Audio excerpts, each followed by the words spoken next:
Okay, now we're on to the hatching chick. All right, so we need some yellow for probably about like this portion in here, something like that. So roll out the yellow, which I've already done. Take this and cut that back up like so. All right, so let's see, this would probably come like up and down. So what I want to do here, I have this geometric set over here. Bring it over here. That has different shapes in it and has some diamonds in it, or it has these shapes too. And these are great for if you have to cut out like little areas. So the hatching chick, like this and right this here and here, that's where it's broken, where the egg is hatched and pieces are broken.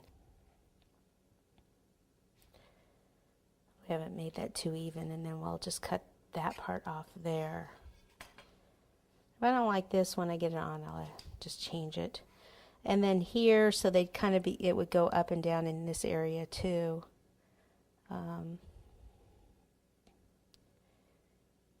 Some would be further down, so some of it you'd see the chick, more of the chick, and some of you cut up higher, and then probably a lower one. And something about like that maybe. Some water on the back.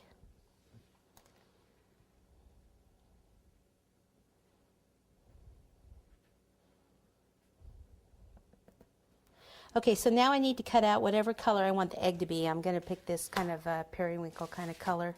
Okay, so now we need to cut this out again.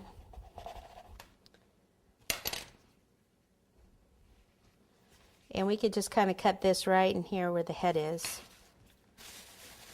Okay, so I'll take this one, pick it up, kind of soften that little edge that was kind of bad.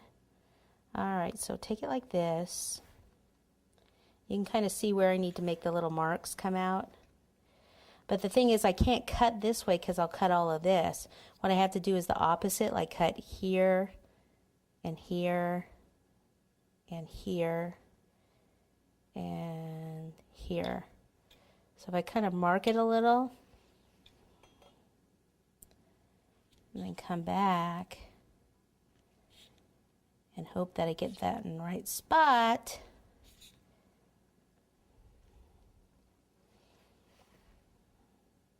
Like so. And it might be easier to stretch the yellow part out. Okay, and then the bottom one.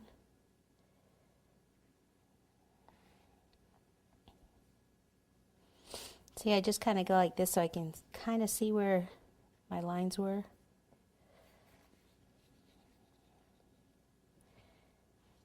So I have to do something like close to that. That